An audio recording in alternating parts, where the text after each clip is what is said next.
Welcome learners, I'm Anju Sehgal Gupta. Today we're going to speak on the basics of writing.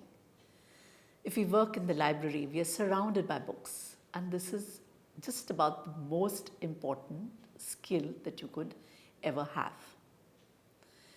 So let's see how we can become good writers. Why do I need to write? I need to write to share experience. I write to think. I write to learn. I also write to create. Maybe I'm a creative writer and I want to create something, so I write to create. Let's see what experienced writers have to tell us about good writing. 1. They spend a lot of their time planning before they attempt the first draft. 2. They spend a considerable amount of their time thinking about what their readers would like to read.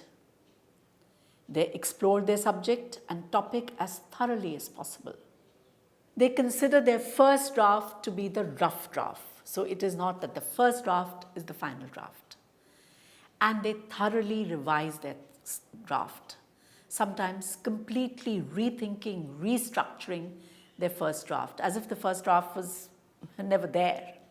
So this is what experienced writers do. Now let's reflect on what you do when you write. How many drafts do you write? Or is your first draft your final draft? How do you start writing? Do you wait till you find a suitable beginning and then proceed linearly? Or do you jump somewhere into the middle and then, sort of jump up and down? Or do you keep referring back to what you've written and sometimes restructure and rewrite it again?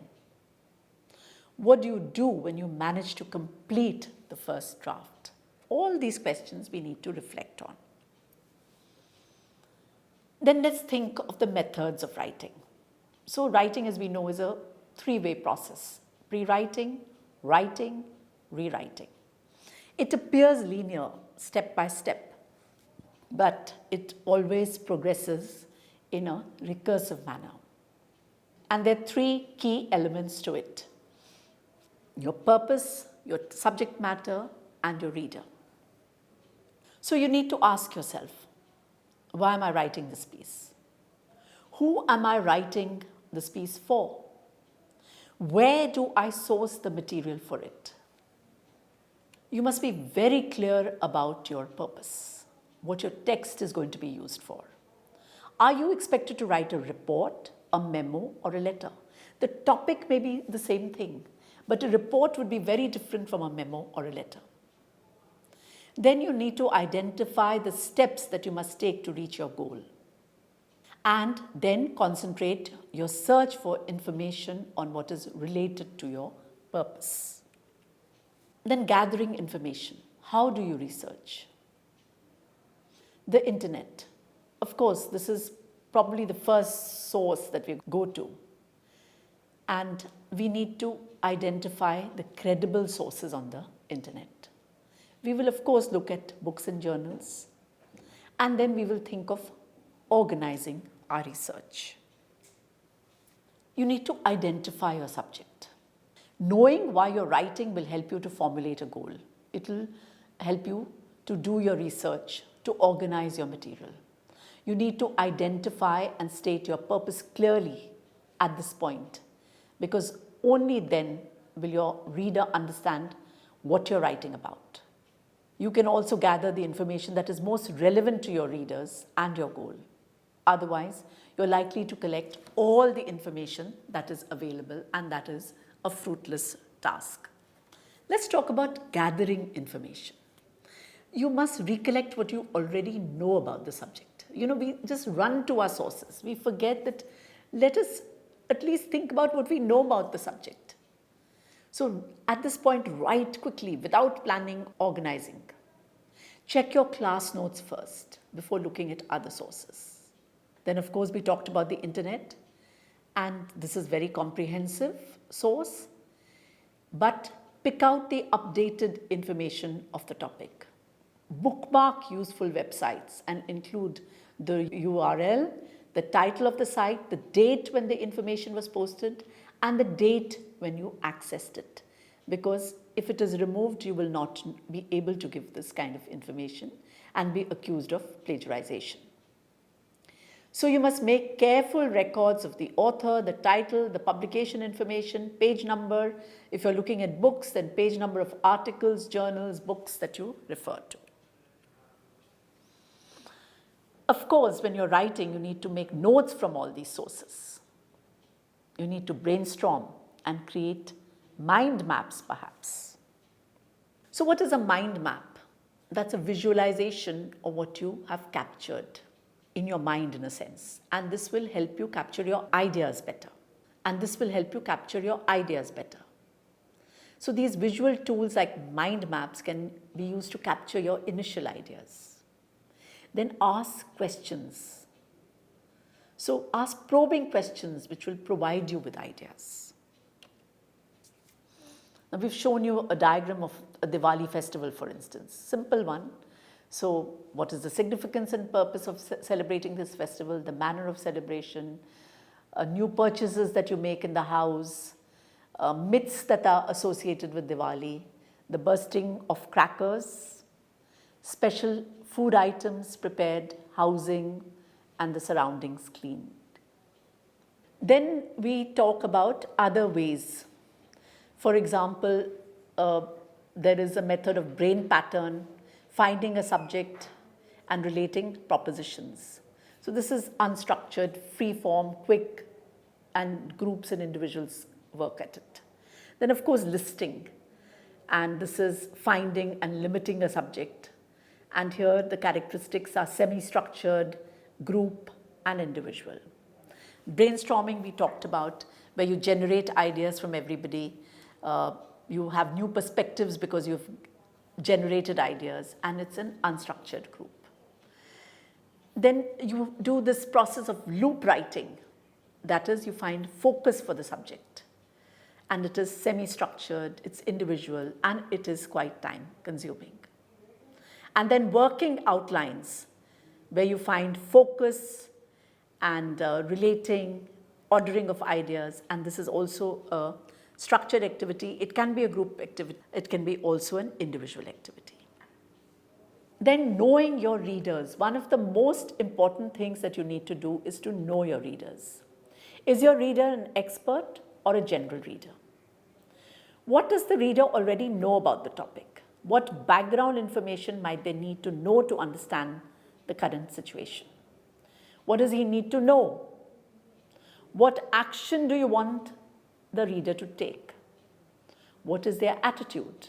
Are they biased, or do they have positive associations with your subject?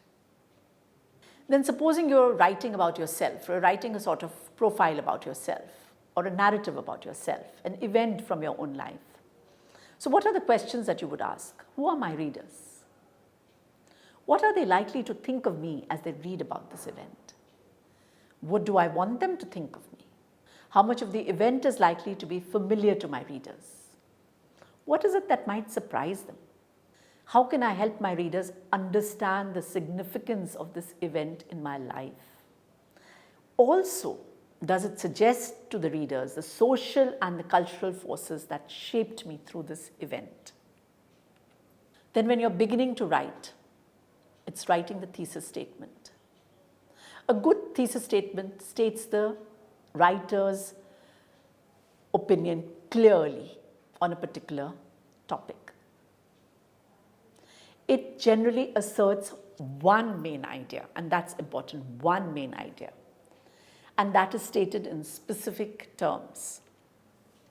Let's talk about introductions and conclusions.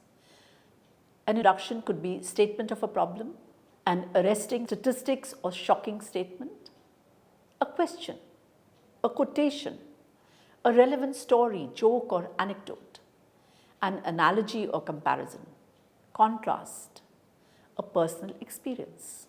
So all these, and we'll give you examples. So let's take a statement of a problem.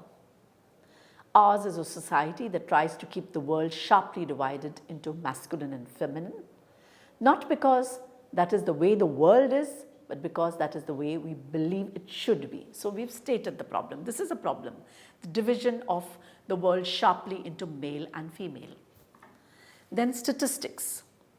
There are more ants than any other kind of land animals in the world. 1 million ants can live in a few trees, and there may be 250,000 in one colony. The total weight of all ants in the world is far greater than that of all human beings. So that is an interesting statistics. So, and that will immediately capture your audience. Then again, questions. Which animal tills, purifies and fertilizes the enormous masses of soil for us and rejuvenates agricultural lands after incessant use has sapped their productivity? This animal has no limbs, no teeth, no backbone or even a spine. So it's a question and a riddle. And then there is another question. Where shall we meet? And it's a question which may demand a good deal of thought in one of our great cities. Where shall we meet? And in the conclusion, I give you the answer as well. Then we have the body, of course, which is description, narration. It could be persuasive discourse. It could be an argumentative discourse, presenting facts, analysis. It could be summarizing. So it could be several of these. It could be only a description, only a narrative, but it could be more than one of these, because a narration may have some kind of description, for instance. Then let's go to conclusions. So conclusion is a restatement of the thesis statement. That's the simplest, where you restate the thesis statement, or you evaluate the importance of the subject. It could be a call to action. It could be a warning based on the thesis statement that, especially where environment, you may begin with something and come up with a warning. It could be a quotation from an authority or from a great leader. You can begin with an anecdote, a little story. The story about the ants, that is the statistics, but it's also a little story about the ants. Or it could be a rhetorical question, where should we meet? Or that could be a real question, where should we meet? Or a riddle question when we asked about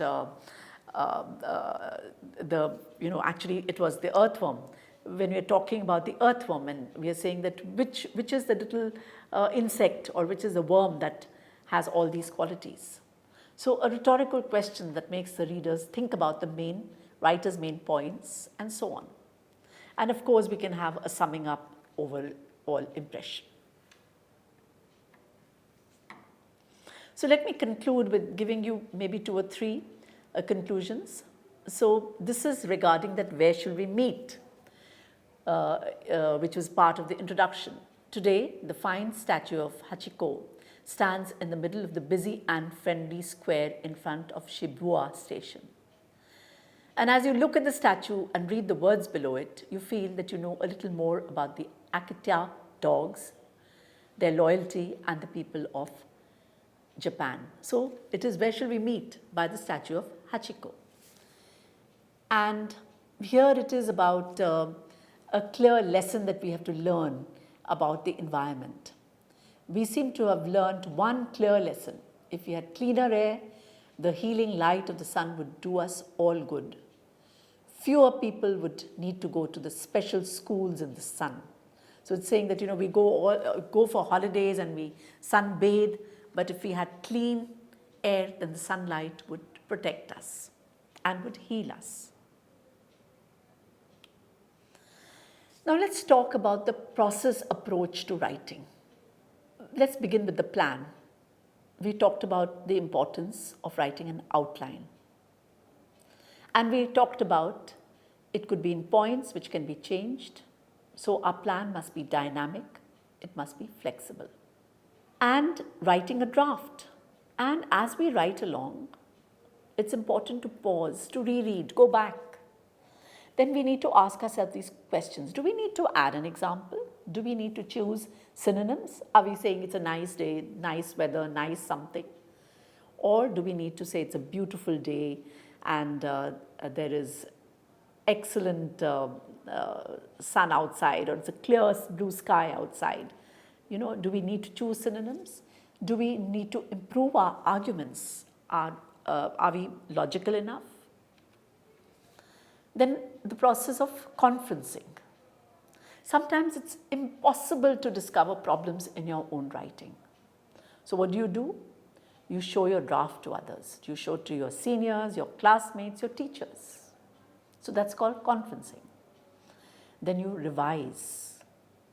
You get the comments of your friends, your teachers, and incorporate them if they're reasonable. I would suggest that if your teachers give you some suggestions, incorporate those definitely. But the others, incorporate them if they're reasonable. Check for spelling. Of course, these days it's easy with the computers. Punctuation, grammatical errors.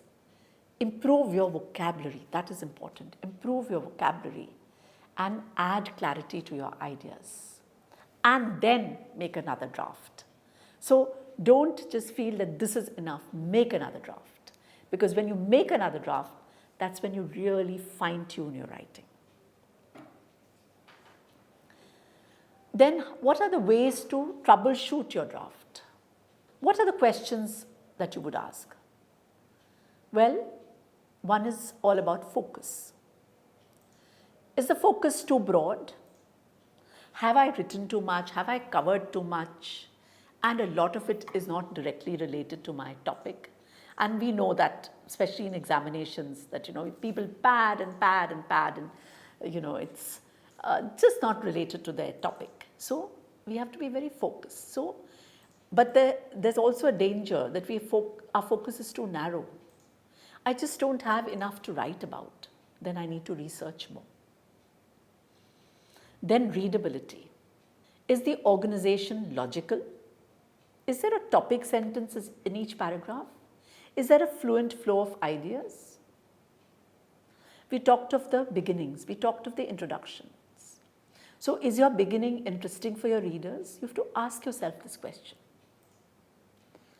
Is the ending, which is summarizing information for the readers, is it speculating about the future? Is it a call to action? Are we doing all that?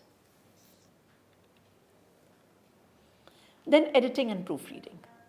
Always keeps your thesaurus and your dictionary handy to check for spelling, usage, meaning of words, when you're in doubt, for synonyms.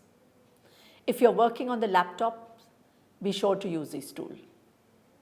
Eliminate common mistakes which all of us make, such as it's with an apostrophe, without an apostrophe, let's with an apostrophe, without an apostrophe, similarly with whose, with an apostrophe, and whose, and so on. Especially look for the problem areas in your writing which your teacher has commented on, because those are the areas which you need to most improve, because your teacher has commented on those. It's a good idea to read aloud your drafts, because it helps you to hear what your eye might have missed. In fact, they say that if you read something more than 3 times, you will not be able to find your errors. So, good idea to read aloud. Some of the grammatical errors you could look out for are fused sentences, misused past perfect verbs, order of adjectives, adjective clauses with misplaced commas, and so on. So these are the common mistakes that students make. So look for these errors specially. Then proofread your final draft a couple of times. See that you formatted it appropriately and numbered the pages. Very important, number your pages. So let us look at what the process approach to writing emphasizes. So one is brainstorming, writing down your ideas, many ideas, and just write them quickly. You need not even organize them. Then you outline them, organize your ideas into a logical sequence. Then you draft.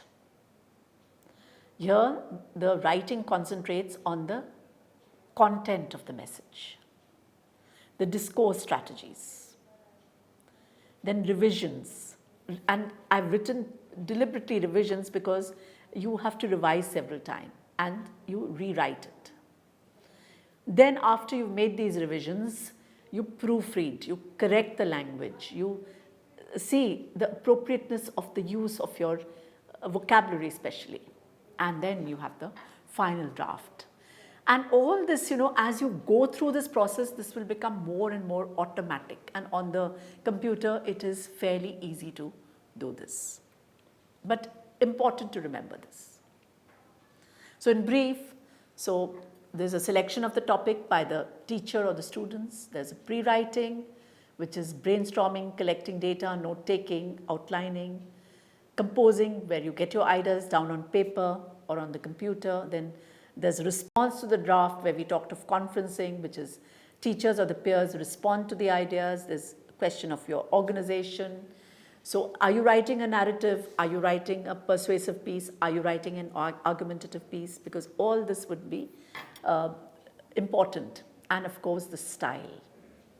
Revision, where you reorganize, you make stylistic adjustments. You also think of your readers. Because are you too over the top for the reader? Is it too difficult for the reader, or is it too simple for the reader? Have you given too much new information or too little new information? You refine your ideas accordingly. And then, of course, you respond to the revisions. You proofread and edit. Layout is very important also. Then evaluation. The teacher will evaluate the progress that you've made. Then publication. It's by presentation, class circulation? Is it on notice board? Is it on websites? Is it an assignment you do for your teacher? And the follow-up task is to address your weaknesses. Now, what do you do in order to be an effective writer? You learn to write by reading. So I cannot emphasize more on the importance of reading. Reading extensively will enable you to become a better writer. All, and this is without exception, good writers are avid readers who not only read for enjoyment and information, but also to hone their craft. Because as you read and as you understand what the other writers are doing, so you can hone your own craft. You also can understand a particular genre or type of writing. For instance, as I said, a narrative follows a certain trajectory, which is very different from an argumentative piece or a persuasive piece. Very, very different. Or an expository piece.